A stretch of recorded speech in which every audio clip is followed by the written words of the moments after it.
بسم الله الرحمن الرحيم الحمد لله رب العالمين والصلاة والسلام على سيدنا ونبينا محمد وعلى آله الطاهرين وصحبه المنتجبين اللهم صل على محمد. Sisters and brothers, Assalamu alaikum wa rahmatullahi wa barakatuh. This is the third session of the spiritual wayfaring or sayr and suluk. And at the beginning of the conversation, I stated that this is the discussion on sayr and suluk is going to be a long and arduous one because of the nature of the project itself. Today I want to focus on an issue that a few friends have brought to my attention, and they have not complained, but they said that the way I discuss this topic, the bars are set so high that nobody will be able to even think about it. Well, it's not in response to those questions. It's not me who wants to put the bar so high. Unfortunately, it's the nature of the project itself. It's so dense, and the language is so complicated, and the literature is so diverse that makes a clear designation of a particular path that this is a blueprint, you follow it, and that's it. It becomes very difficult. I have talked about this in the past. Every book that we have regarding sayr and suluk is a path that one particular scholar has written or advised, which means that this is a particular path for an individual. And since each arif, each mystical figure, guide, whatever, they have different path, or they have different level of understanding. Naturally, what they prescribe is going to be different than anybody else. There is a hadith from Imam Ja'far al-Sadiq salawatullah wa alayhi that says, لا حجاب وظلم أوحش بين العبد وبين الله تعالى من النفس والهوى. There is no veil and darkness which is between Allah subhanahu wa ta'ala and humans worse than nafs al-ammara and following the desire and the ego that we have. وليس لقتلهما سلاح وآلة مثل الافتقار إلى الله. There is no weapon or no means of dealing with them or to destroy them better than expression of need and dependence on Allah subhanahu wa ta'ala. And khushu'. Khushu' has two components to it. The way we feel ourselves, which here means to feel insignificant and humble. And then when it comes to relationship with Allah, it's the awe and reverence that we have for Allah. وَالْجُوعِ وَالظَّمَأِ بِالنَّهَارِ وَالسَّهْرِ بِاللَّيْلِ. And fasting during the day and praying during the night. Praying that just not doesn't mean that the Salat al-Maghrib al-Isha. These are late night prayers, Salat al-Layl, and other prayers that one has to do. These are the two recommended, fasting as well as the night prayers. And there are some other steps. If we take this hadith, the more we are steeped in the nafs al-ammara and ego, then the more difficult it is to come out and break the shackle and move forward. This is why In the previous sessions, I said the first step is the feeling of regret of the past, and ultimately the tawbah, repentance, because one cannot talk about wayfaring and sayr and suluk and elevation of the spirit if we are still continuing to commit sins and are forgetful of Allah subhanahu wa ta'ala. Scholars talk about one of the major issues that would help us in our endeavor as we move forward in sayr and suluk, particularly after tawbah, is to constantly remember death and the hereafter. It's one of the major factors, but not just remember it on an epistemological level. Yeah, I know one day I'm going to die, or in the same way that I know the weather is going to change, or I know something else. No, it's a deep state of mind that becomes a particular worldview, that everything that we do, this notion of the fact that we are going to depart this world, and this world is going to be nothing more than transient, and move forward, deeply engraved in our way of thinking. Everything that we do, we think about it. Now, one thing that prevents us from becoming despondent, there is a hadith that Urafa and mystics have focused on it, on the one hand to create hope for people who get into sayr and suluk, and at the same time, when one looks at this hadith, the stages or the of sayr and suluk, and what they call manazil, and these stages are clearly defined. The hadith is one of the hadith Qudsi. Man talabani wajadani. Whoever searches for me will find. That talab is part and process, the beginning, the first stage that I said, tawbah and everything else falls within it. Talab, searching for Allah and being sinful and forgetfulness, is not going to work. وَمَنْ وَجَدَنِي عَرَفَنِي. And once you find me, you understand who I am. And this is where the concept of ma'rifah come in. We have a hadith, مَنْ عَرَفَ نَفْسَهُ عَرَفَ رَبَّهُ. This falls within this category. وَمَنْ عَرَفَنِي أَحَبَّنِي. Now the concept of hubb and love comes in. And whoever really understands who I am falls in love with me. And this is again another issue that we have talked about in the past, the use of hubb and ashq in Arabic literature. وَمَنْ أَحَبَّنِي عَشَقَنِي. Those who love me, they reach the stage of intense love, that in Arabic literature the word ishq is being used. Now, this is the first part, which is our responsibility towards Allah subhanahu wa ta'ala. In return, what do we get from Allah subhanahu wa ta'ala? وَمَنْ عَشَقَنِي عَشَقْتُهُ. And whoever falls intensely in love with me, I fall intensely in love with him. Now we moved into the annihilation of the soul. وَمَنْ عَشَقْتَهُ قَتَلْتُهُ. And the person that falls intensely in love, I kill him. Which means the nafs al-ammara and the soul is going to completely annihilate. وَمَنْ قَتَلْتُهُ. And whoever I kill, the diya, the compensation is on me. I will reward that person with my with conversation. وَمَنْ عَلَيَّ دِيَتُهُ فَأَنَا دِيَتُهُ. And whoever I have to pay compensation, I am the one that Allah is going to be the diya. So you reach a level that you see nothing but Allah.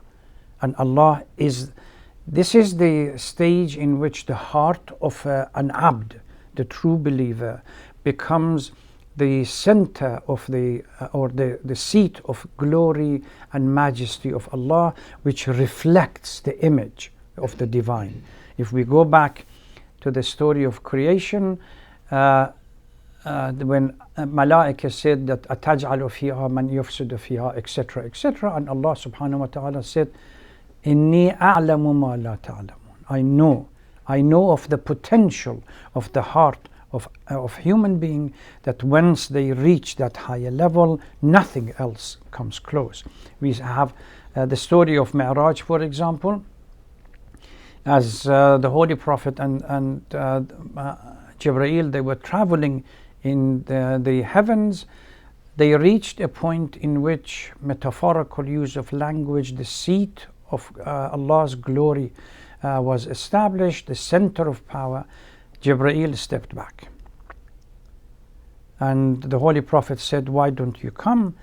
The hadith that we have, it says, even if I get closer by an inch, literally speaking, I would burn. This is now the place where you have to go forward by yourself. So, Al-Insan al-Kamil, Urafa pay huge amount of attention to Al-Insan al-Kamil, the most perfect example of human being that has so much potential. And it can do so many things that ordinary human beings or nothing else can do. Al-Insan al-Kamil becomes, the heart of Al-Insan al-Kamil becomes the seat of Allah subhanahu wa ta'ala. That says that إن قلب المؤمن عرش الرحمن.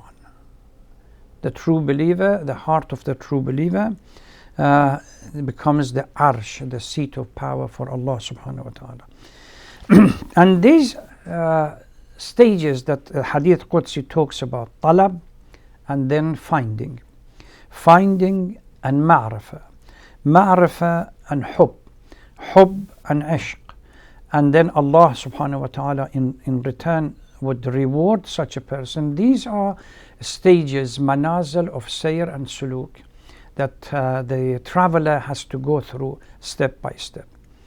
And the talab is the searching and seeking Allah subhanahu wa ta'ala, is something that chapter 5 of the Lubb al-Libab that Marhum Tayrani has talked about and has been translated would help you to understand. One thing we have to understand, that why is it that we do not make a start as quickly as possible, all of us, although we know that tazkiyah قد أفلح من زكاها وقد خاب من دساها. There is another verse in Surah An-Nazi'at, verse ayah 40 and 41, literally talks about the same thing, that success and failure depends on whether we allow material life, be attached to it, or we free ourselves from material life and allow the soul to ascend. So this movement towards Allah, the reason why we have this degree of difficulty and resistance or inertia to start the journey, because the concept of time is something that we have not figured it out properly. We still think of the linear time, past, present, and future. Oh, for me to be able to travel all this distance, it takes a long time to come, and I cannot make such a commitment. That's not the approach that Urafa have when it comes to time. There is an expression that says, Al-Arifu ibn al-Waqt. The true mystics, or those who are on the path of Sayr and Suluk, they work based on present. So they break time into instant pieces. What happened in the past, I have no control over. It's sealed, finished. There is a hadith from the Holy Prophet ﷺ talks about the same thing to Abu Dhar. He says, you are responsible for now. Your past, gone. Your future, we don't know whether we're going to have it or not. So the idea that we are thinking about what happened in the past and constantly worried about why this happened, that happened, and the future that I'm not sure whether I'm going to see it or not, it's out. What we really need to do is to focus on now. Both Rumi has a number of poems on this Ibn al-Waqt, and a number of others that they all talk about the fact that al-awlawiyya and priority is given to this instant now that we are in full control. We never think, Rumi says that thinking about the past or the future is not part of the responsibility of the true Arif and the ones that move forward in Sayr and Suluk. Allah subhanahu wa ta'ala, there is a hadith that says to create hope for those, all of us, that we have fallen short in our life. There is a hadith that, and I'm trying to encourage everyone not to become despondent, to make a start as quickly as possible.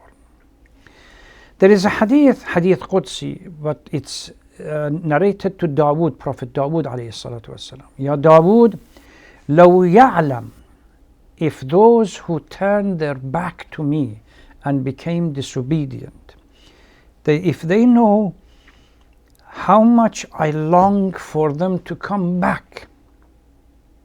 This is Allah subhanahu wa ta'ala says, how much I long for them to come back. وَشَوْقِي إِلَى تَرْكِ مَعَاصِيهِمْ. Nothing pleases Allah subhanahu wa ta'ala than when an abd, the servant, make a slight change direction from material towards Allah subhanahu wa ta'ala. And if we combine this with the true understanding of the notion of time, which is instantaneous, so what we are expected to do is to return towards Allah subhanahu wa ta'ala, irja'i, to return towards Allah subhanahu wa ta'ala and do our best with whatever time at our disposal. Whether we can reach that high level or not is irrelevant. As long as if Israel comes right now and I am being asked, did you do your best at this particular moment? I say yes. That's within my contingent responsibility that I have. I did my best. وَشَوْقِي إِلَى تَرْكِ مَعَاصِيهِمْ لَمَاتُوا شَوْقًا إِلَيْهِ. They would die because of that desire towards Allah subhanahu wa ta'ala. Ya Dawood, hada iradati, this is my desire for those who've turned their back towards me. فَكَيْفَ إِرَادَتِي فِي الْمُقْبِلِينَ عَلَيْهِ. And this is why scholars and masters of the Sayr and Suluk, they say tawfiq for Sayr and Suluk. You will be surprised how much Allah subhanahu wa ta'ala would facilitate this once you turn towards Allah. Because now Allah wants you to succeed. وَالَّذِي نَفْسِي بِيَدِهِ. This is a hadith from the Holy Prophet sallallahu alaihi wasallam. اللَّهُ أَرْحَمْ بِعِبَادِهِ مِنَ الْوَالِدَةِ الْمُشْتَاقَةِ عَلَى وَلَدِهَا. If we have in material life, the love of a mother for a child is exemplified as the highest level of love. The Holy Prophet says Allah subhanahu wa ta'ala has more intense love for the believer, those who abd, or those who servant of Allah, if they make a turn and they come towards Allah subhanahu wa ta'ala. So the idea of the past, my sins are too much, so what? It's irrelevant, past. I would need a lot of time in the future to compensate. It's not your responsibility. It's not our responsibility. Now is the one that we have to focus upon. So for Ibn al-Waqt, past and future has no real existence. I'm only responsible for the time being, for now. I never think, because part of the process of our attentions being distracted, we constantly think about the past and we are worried about the future.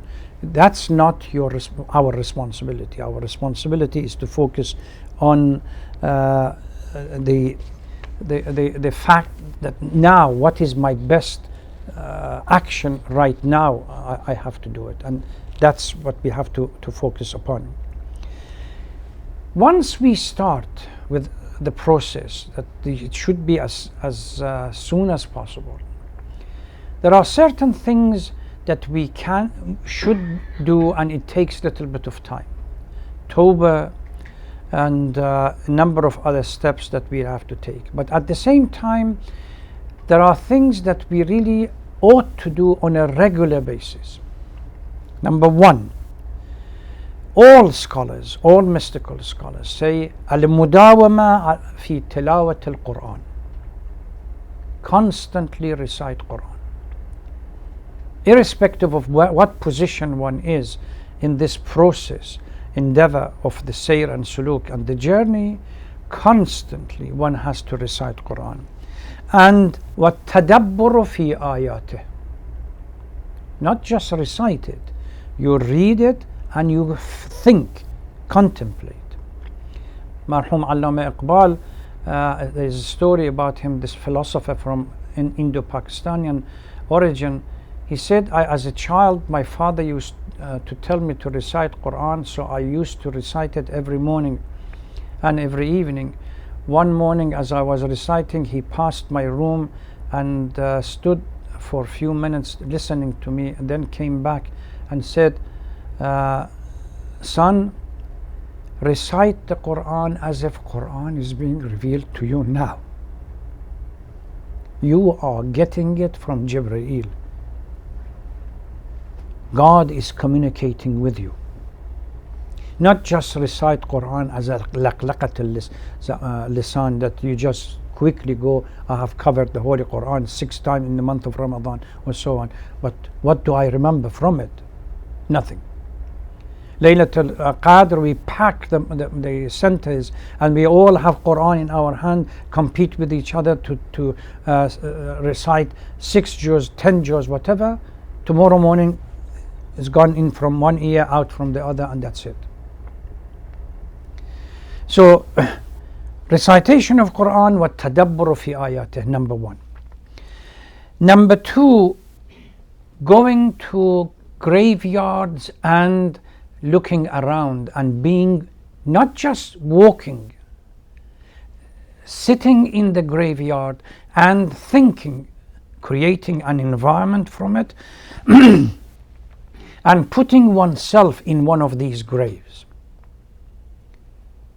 The hadith says, look at the gravestones and look at the date of birth and date of the death, and see how close these dates are to one's own life, that I could be the one now or a little bit from now.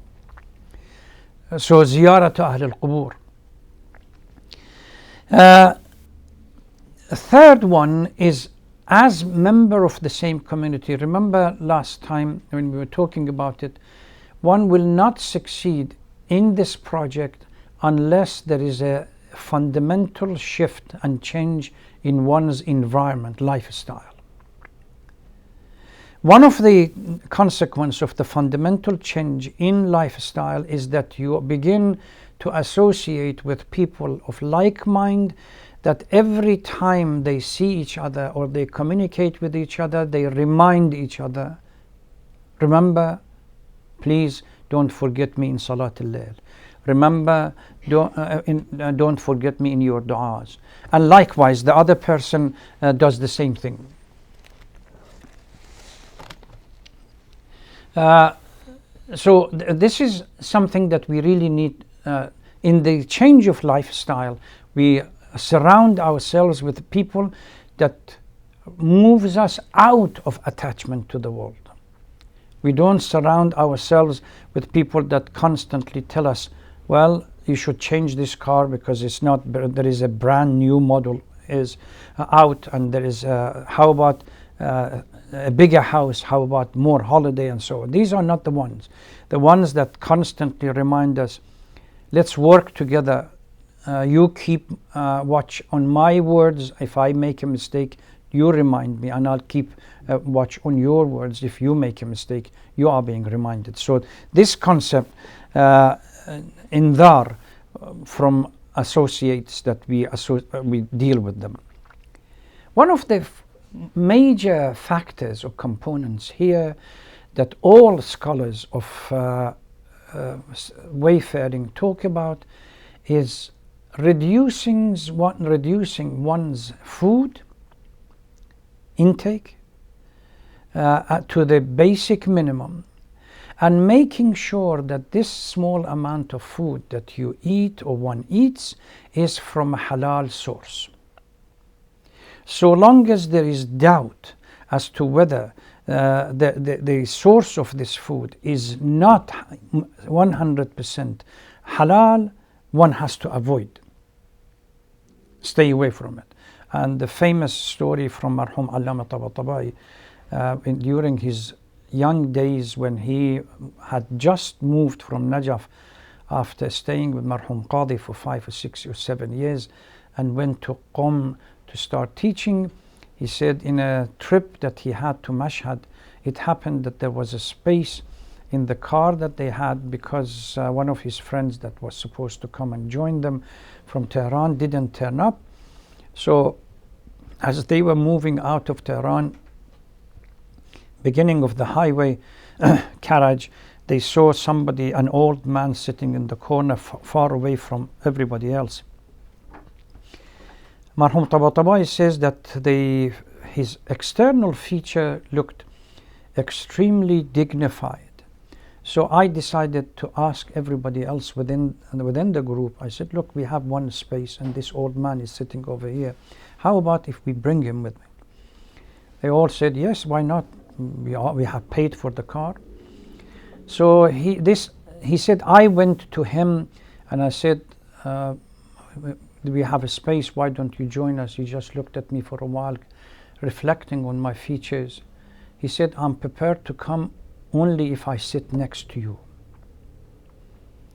So we pushed everybody to one side and we made a space for him. I sat between him and the other people in the car. We moved after a couple of hours. We moved out. There was a stream, so we decided to stop, do the salat, and eat whatever we had. And those days, Tullab al-Hawza, even now it's difficulty, but those days we didn't have much. There was little bit of, I believe, what he mentioned was dough, which is yogurt drink, and dry bread. Nothing more sophisticated. So everybody took out a little bit of bread, began to crack it, and dough was brought out. He immediately departed the group and went to some distance away and sat. I went to him and said, why don't you join us? Believe me, we don't have much. It's just a little bit of khubz, bread and dough. He looked at me and he said, Sayyid, are you sure you want to eat this food? For a moment I was surprised. Remember, he's the tilmid and the student of Marhum Qadi. And he said, he came in front of me, he said, let's go, I'll show you. He just moved his hand in front of my eyes. I just, with astonishment and horror, I looked at bread and dough, full of blood.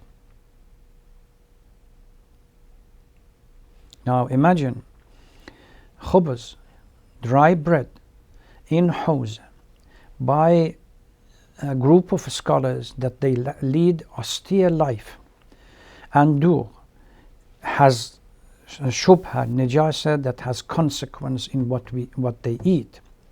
What about our food? We eat from outside, we don't know what's the source. We buy from outside, we don't know what's the source.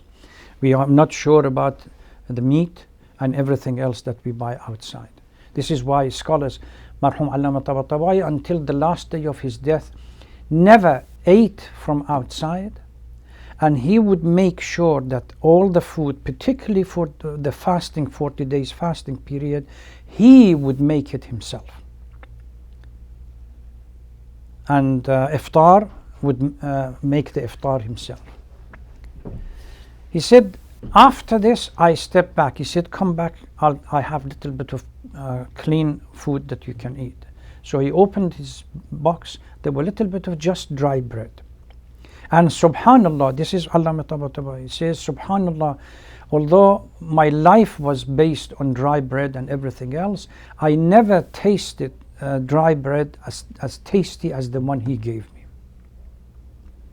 These are individuals unique. And then the story goes on until what happened to him when he predicted his death, etc., etc. But one condition that we should pay attention to is to make sure the food, irrespective of what position in this journey we are, even at the beginning, at the Tawbah level, these conditions are doable. We can make sure that we are doing it. So, indar and calling each other and giving warning or asking or encouraging each other, do it. Brothers do with sisters, sisters do with brothers, friends do with each other, to remind us that there is not a single day. In the past, there are hadith that say during the life of the Holy Prophet, when mu'mineen met each other on the way, they used to ask them, please remind me of my shortcomings and don't forget me in your prayers. So if there's a story about Marhum Mutahari and Marhum Sheikh Najafabadi, what's his name? Muntaziri Najafabadi. They both were students in Madrasa Fayziyya in Qom. Marhum Mutahari from early age used to dedicate himself for morning prayer of Salat al-Layl. Marhum Muntaziri says, and this, by the way, this story is online. He cries when he remembers this story and how Marhum Mutahari told him, used to encourage him. He said, during those early age, I used to be a little bit hesitant or sluggish when it comes to Salat al-Layl. Madrasat Faydiyya at that time, they had a pond in the middle of the school. And this pond, because everybody used it, the water was not clean. So I used to give excuse to Marhum Mutahari that the water is not clean. And I have an eye infection that I cannot do it. Marhum Mutahari used to go out. Those days there was a river next to Madrasa Faydiyya that now it has become, if you remember, it has become a road. They have surfaced it and it is a highway. There is a small river that's still there, sometimes water gets to it. Marhum Mutahari used to go out middle of the night, go to this river, fill up a container and bring it for Marhum Muntaziri. Says, now you have no excuse. I got you fresh water from the river. Come do your Salat al-Layl. And he says one night, before Marhum Mutahari came back with the water, pure water, I saw Amirul Mu'mineen Salawatullah Salamu Alayhi and his representative in Basra, Uthman ibn Hunayf, came to me. Amirul Mu'mineen was far away, and Uthman ibn Hunayf came to me and he said, get up, do your Salat al-Layl. The moment that he said, get up, do your Salat al-Layl, Marhum Mutahari knocked at the door and he said, get up, do your Salat al-Layl. He said, from that moment, I made sure that Salat al-Layl never misses. I never missed it. So husbands, wife, brothers, sisters, friends, they should encourage each other to get up. Remind each other, don't forget. Marhum Qadi adds to these things Ziyarat Ashura. It says religiously. I think it was one of his students that saw him in dream. He said, Sayyidina, do you regret anything that you did or you haven't done during your life? He said, yes, not to recite Ziyarat Ashura often enough. If I knew of the effect of it on the spirituality, I would have done it more than once a day. Not just once, more than once a day. So paying attention to these components as necessary to facilitate and ease the way forward, irrespective of how high we get in the project of Sayr and Suluk, these are doable. Constantly remember death,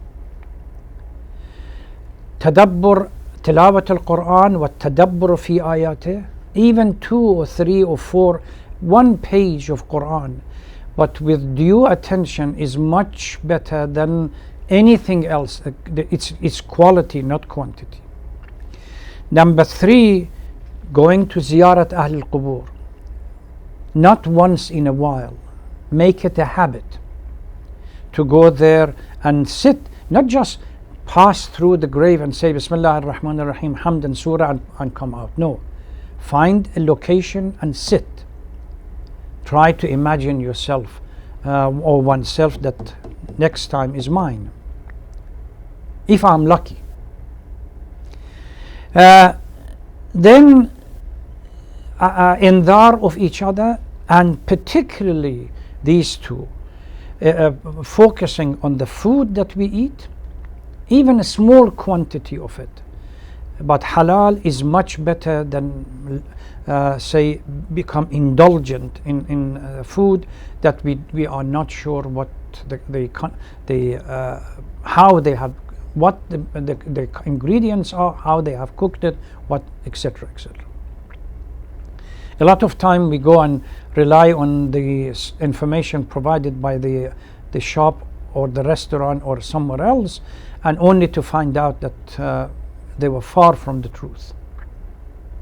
And consequently, all of these food have consequences on the spirit, on our spirit. Inshallah, next session, in the same way that we have sins of Zahir, we have sins of Batin. And the consequence of sins of Batin is more drastic on the soul than the consequences of sins of Zahir. And Ziyarat Ashura. Let's focus, inshallah. The sooner we start, the better it is, because then the journey will become easier, because we are not so enshackled with the nafs al-ammara and ego that we need to break away and becomes difficult. Let me stop here, and inshallah if we have any questions.